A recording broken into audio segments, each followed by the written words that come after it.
بنانا یہ دین و شریعت تو نہیں ہے، یہ علم تو نہیں ہے، یہ خدا خوفی تو نہیں ہے، یہ پڑھے لکھے لوگوں کی عادت نہیں ہے، علامت نہیں ہے، جان بوجھ کے خطا نہیں کی، کسی سے ساغن ہو گئی، اس کا ازالہ بھی ہے شریعت میں، اس کا حل بھی ہے شریعت میں۔ لیکن جو ہمارے ہاں ہوا، اور افسوس اس بات کا ہے کہ پوری ریاست میں ہمارا راجوری پونچھ ایک مذاق بنا ہوا ہے۔ جموں میں جاؤ تو پونچھوں کو دیکھ کر وہ کہتے ہیں اللہ کی پناہ، پونچھ راجوری والے تم سے ڈر لگتا ہے۔ کشمیر میں جاؤ وہ کہ تم سے ڈر لگتا ہے۔ یعنی اتنی ہماری امیج خراب ہے راجوری پونچھ کی پوری ریاست میں۔ یقین مانیں، مجھے ایک بہت بڑی مسجد کے ذمہ دار نے کہا جی ہمیں امام چاہیے، لیکن مجھے کہنے لگا جی مجھے امام چاہیے، بہت بڑی مسجد ہے ماشاءاللہ، آج تو وہ اللہ نے اس کو بہت بڑا مرکز بنایا ہوا ہے، تو مجھے ساتھ میں وہاں کی کمیٹی نے کہا جی گزارش ہے کہ ہمیں پونچھ راجوری کا نہیں چاہیے۔ پھر میں نے کشمیر مولانا رحمت اللہ صاحب کو فون کیا، انہوں نے پھر ایک امام دیا وہاں، مطلب انہوں نے کہا جی نہیں، یہ ہماری امیج ہے۔ میرے ایک پونچھ کے دوست رہتے ہیں جموں میں، وہ پارٹنرشپ کرتے ہیں وہاں ایک پلاٹ کی، تو وہ جو دوسرا دوست ہے وہ رام بن ادھر بانے ہے، ادھر کا ہے رام گڑھ کا ہے، اس سائڈ کا ہے، تو یہ دونوں، تو وہاں ایک گاہک آیا پلاٹ دیکھنے کے لیے، تو اس رام گڑھ والے نے ہمارے پونچھی کو کہا یار ایک بات، وہ پلاٹ دیکھنے آ رہے ہیں لیکن تم اپنے بارے میں یہ نہیں بتانا ہے پونچھ کا ہوں، ورنہ وہ پلاٹ نہیں لیں گے میرے سے۔ یقین مانے یہ کوئی ڈھکی چھپی بات نہیں ہے، مطلب سچ ہے۔ کشمیر والے بھی کہتے ہیں تم راجوری پونچھ والے کیا گجر کشمیری لگا رکھتے ہو بھائی، تمہیں کیا ہوا ہے؟ جموں والے کہ تم نے کیا ٹھیکہ لے رکھا ہے یہ سارے مسلک پرستی کا فرقہ، تم نے ٹھیکہ لے رکھا ہے؟ تو یہ کیا ہو رہا ہے؟ ہم نے کیوں اپنی امیج بگاڑی؟ اور آپ یاد رکھیں کہ جس دن یہ اعلان ہوا پونچھ میں، اعلان ہو گیا کہ جی جمعہ کا روزہ ہوگا، لیکن ہم چپ رہے، کیوں؟ حالانکہ اگر دیکھا جائے تو مفتی عنایت اللہ صاحب نے جموں میں اعلان کر دیا، ہم بھی اعلان کر دیتے، مگر حکمت ہم چپ رہے کہ جتنا ہو سکے یار اس آگ پر پانی ڈالو، تیل مت ڈالو۔ اللہ کی فضل سے ہم نے نہیں کوئی اعلان کیا، لوگوں نے پوچھا، لوگوں نے روزے رکھے، لیکن ایک اعلان ادھر سے ہوا، دوسرا ادھر سے ہم کر دیتے پھر، لیکن جو ہوا وہ سب کے سامنے تھا۔ اس لیے اس ماحول کو بھی ختم کرنے کی ضرورت ہے۔ کہ جو کچھ ہو رہا ہے فرقہ واریت سے جان چھڑانے کی ضرورت ہے۔ سوال پیدا یہ ہوتا ہے کہ جب بھی کوئی روح پرور موقع آتا ہے، مثلا رمضان مبارک آیا، ربیع الاول کا مہینہ آیا، محرم کا موقع آیا، شب برات آئی، شب قدر آئی، یار یہ تو عبادات کے مواقع ہیں، رونے دھونے کے مواقع ہیں، اللہ سے معافی مانگنے کے مواقع ہیں، یہ انہی موقعوں پر کیوں یہ فرقہ پرستی کی آگ لگتی ہے اور کفر کے فتوے لگتے ہیں اور یہ اور وہ؟ کمال ہے، 12 ربیع الاول کا مہینہ آ جائے، اللہ کے نبی کی پیدائش کا مہینہ آ جائے، تو ہونا تو پوری دنیا میں یہ چاہیے تھا کہ بھئی اس مہینے میں تو مسلمان کسی کو جھڑکتا نہیں ہے، تو بھی نہیں بولتا، تو کسی کو کیا تو نہیں بولے گا، آپس میں گالی گلوچ شروع ہو جاتی ہے۔ رمضان مبارک کا مہینہ گالی گلوچ کے لیے ہے، بحث مباحثے کے لیے ہے، وقت برباد کرنے کے لیے ہے، انا کی جنگ لڑنے کے لیے ہے، تیری بات میری بات، میری بات تیری بات، میرا چیلنج تیرا چیلنج۔ ہم نے تو نہیں کہا کہ بھئی 28 کا رمضان ہونا چاہیے، 28 کا رمضان ہوگا، کسی نے نہیں کہا، تو پھر چیلنج کا ہے تو معاملات کو انا کا مسئلہ کیوں بناتے ہو؟ تو یہ بھی عوام کو سوچنا پڑے گا کہ رمضان کا مہینہ آیا، رونے دھونے کا موقع ہے، اللہ سے مانگنے کا موقع ہے، توبہ اللہ کا موقع ہے، ربیع الاول کا موقع آیا، نبی کی سیرت بیان کرنے کا موقع ہے، شب برات آئی، اللہ سے توبہ کرنے کا موقع۔ ابھی دیکھیں شب برات پر کیا ہوا یہاں پوچھیں، مطلب ایک بزرگ عالم دین کو باہر سے آئے تھے، پتہ نہیں کون تھے کیا تھے، تو وہ کسی عالم دین کا نام لے رہے تھے، طاہر القادری کو طاہر الپادری کہا، شب برات کا موقع، آج تو تمہاری زندگی اور موت کے فیصلے ہونے ہیں عرش پر، یہ تو نفلوں کا ذکر کا دعائیں رونے دھونے کا موقع۔ القادر اللہ کا نام ہے، اور اس کو منسوب کیا جاتا ہے علامہ شیخ عبد القادر جیلانی رحمۃ اللہ علیہ کی طرف. تو قادری کو پادری کہنا کتنی بڑی گستاخی ہے. مولانا طارق جمیل صاحب ہیں، ان کو طارق ذلیل کہنا، منبر پر بیٹھ کر شب برات کے دن. کیا ہو گیا، کیا ہو گیا تمہیں بھائی؟ جمیل اللہ کی صفت ہے تو اللہ کے نام کا مذاق اڑاتے. پھر کہتے ہو جی ہم بالکل پکے اور دوسرے سارے ہم پکے.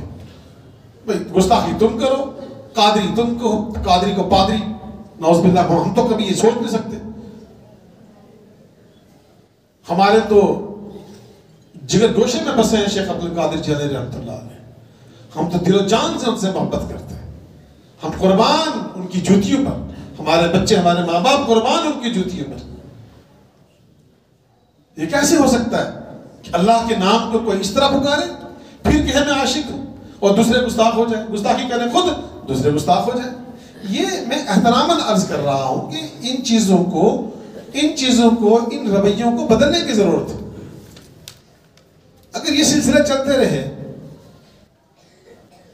پھر ہم یہ کہتے رہے کہ فلسطین کے مسلمانوں پر ظلم ہو رہا ہے، ان کی تو وکالت کریں. فلسطین کے مسلمانوں کی وکالت کریں، اپنے پڑوسی کو، اپنے ساتھ رہنے والے مسلمان بھائی کو گالیاں دیں، برا بھلا کہیں. تو اکثر طور سے لوگ کہتے ہیں کہ مولویوں کا جھگڑا، یہ مولویوں کا جھگڑا ہے. بھائی مولویوں کا کوئی جھگڑا نہیں ہے بھائی. مولویوں کا جھگڑا تب ہوگا جب کوئی رد عمل کرے گا. ہم تو رد عمل نہیں کرتے بھائی. ہمارے بزرگوں کا نام لے لے کر گالیاں دی جاتی ہیں. 50 سال تو ہمیں سنتے ہوئے ہو گئے. ہم چپ رہے ہیں. میں نے کہا اللہ یہ آپ کا معاملہ ہے، دیکھ لیں. ہمارے نبی پاک علیہ السلام کو گالیاں دی گئی، انبیاء کو گالیاں دی گئی، اولیاء کو گالیاں دی گئی، صلحاء کو گالیاں دی گئی، اللہ کے پیارے بندوں کو گالیاں دی گئی. تو ہمارے بزرگوں کا تو نام لے لے کے گالیاں دی جاتی ہیں.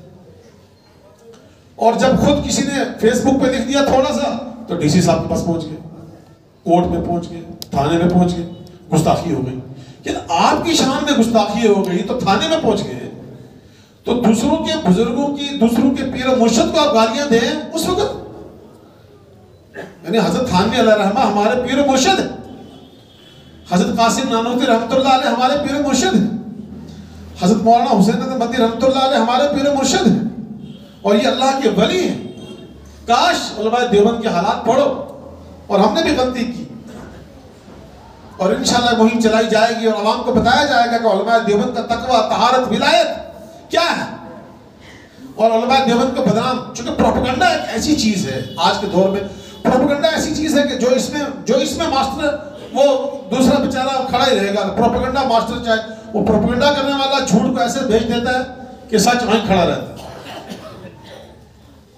تو کہنے کا مقصد یہ ہے کہ اگر آپ کو کوئی گالیاں دے دے تو اتنا آپ کو برا لگ جائے کہ آپ ڈی سی صاحب کے پاس پہنچ جاؤ.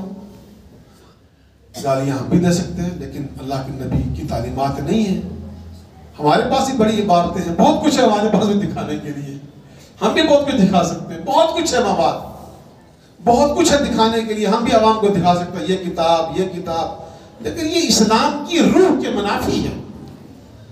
اگر مولانا غلام قادر صاحب یہ کچھ کرتے رہتے نا، پتھر کا جواب پتھر سے دیتے، گالی کا جواب گالی سے دیتے، تو یہ اتنا بڑا ادارہ قائم نہیں کر سکتے تھے. اور اللہ کے نبی کی سنت بھی یہ ہے، اور اللہ کے نبی کی تعلیمات بھی یہ ہے. اذا خاطبهم الجاهلون قالوا سلاما، کہ جاہل جب جھگڑا کریں چپ کر کے ان کو سلام ہے بھیا، سلام ہے تجھے. پتھر مارنے والوں کو مارنے دو، گالیاں دینے والوں کو دینے دو. یہ نبی کی سنت ہے. ایک اکیلے آدمی نے پوری قوم کے ساتھ مل کر قوم کو وہ دیا جو پوری اوقاف نہیں دے سکی. آپ کہاں اوقاف اسلامیہ پہنچی؟ جواب دیں. 50 سال میں کیا کیا اوقاف نے؟ کتنے مدرسے، کتنے سکول دیے، کیا دیا؟ لوٹ کھسوٹ. اور میں اوقاف سے بھی سوال کرتا ہوں کہ اوقاف بھی جواب دے قوم کو، کیا کیا اوقاف نے؟ بجائے پر ہم سے سوال کرتے ہو، ہمیں پوچھتے ہو. شکر ادا کرو، شکریہ ادا کرو کہ مدرسے کھلے تو آپ کو بھی. ایک بار ایک مول صاحب ہمارے یہاں آئے تو انہوں نے ہمارا مدرسہ دیکھا تو جا کر اپنے جمعے میں تقریر کی. اگر مدرسہ بلڈنگوں کا نام ہوتا تو لکھنؤ کا ریلوے اسٹیشن سب سے بڑا مدرسہ ہوتا. اندازہ پھر خود بھی بلڈنگ بنا لی. ہم نے اسکول بس رکھی اور دیکھو جی انہوں نے بھی عیسائیوں کی طرح پیلی بس رکھ لی. تماشا ہے، تنگ نظری، حسد. کہنے کا مقصد یہ ہے کہ یہ چیزیں قوم کو رسوا کرتی ہیں، ذلیل کرتی ہیں. ڈی سی صاحب اور ایس پی صاحب بیچارے اس کام کے لیے نہیں ہے وہ ہمارے مسائل حل کریں. لہٰذا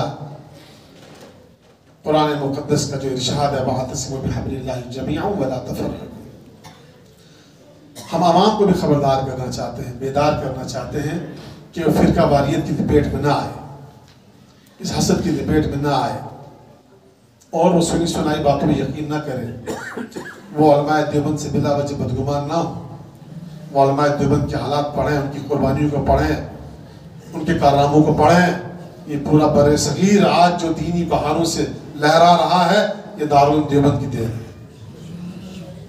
ٹھیک ہے، سب نے مدرسے کھولے، بہت اچھی بات ہے، اسکول کھولے، مدرسے کھولے، کام کرو بھائی، قوم کو کچھ دو، قوم کو تقسیم مت کرو. ہمارا ملک اس کا متحمل نہیں ہے، ہماری ملت اس بات کو متحمل نہیں ہے. ہمارے ملک کو امن سلامتی چاہیے، بھائی چارہ چاہیے، اور خاص طور سے ہمارا راجوری پونچھ ہمیشہ یہاں بھائی چارے کی مثالیں رہی، بھائی چارہ رہا. اس کو قائم رکھیے. اور کچھ کبھی راجوری میں حادثہ ہوا، فسو تسو بیجی میں حادثہ ہو گیا، یہ بہت تشویشناک بات ہے. ہمارا راجوری پونچھ پرامن علاقہ ہے، یہاں فتنہ و فساد کی گنجائش نہیں ہے. ہم نہیں اجازت دیں گے کہ یہاں پر فتنہ و فساد ہو، یہاں پر اس طرح کی حرکتیں ہوں. ہم مذمت کرتے ہیں اس طرح کی حرکتوں کی. لہٰذا آپسی بھائی چارہ قائم رکھیں، آپسی محبت قائم رکھیں، اور قرآن سنت نے جو ہماری رہنمائی کی ہے اس رہنمائی کے مطابق آگے بڑھیں اور سب کا احترام کریں. ہم دعوت محبت دیتے ہیں، دعوت اخوت دیتے ہیں. یہ چند باتیں میں نے اس لیے کر دی، مقصد بالکل کسی کی دل آزاری کرنا نہیں ہے کہ ان چیزوں سے چونکہ ان کی نشاندہی نہیں ہو رہی ہے، اور نشاندہی کیے بغیر معاملات حل نہیں ہوتے. یہ نشاندہی اس لیے کی کہ ہم اپنے بھائیوں کو یقین دلائیں، ان سے گزارش کریں کہ فتنہ و فساد میں اور نفرتوں میں اور یہ فرقہ واریت میں کسی مسئلے کا حل نہیں ہے. لہذا آؤ ہم سب مل کر اللہ کی رسی کو مضبوطی سے تھامیں، نبی پاک علیہ السلام کے دامن کو تھامیں، اور پوری انسانیت کا احترام کریں، اور ملت کی فلاح کے لیے مل جل کے کام کریں. اللہ تبارک و تعالی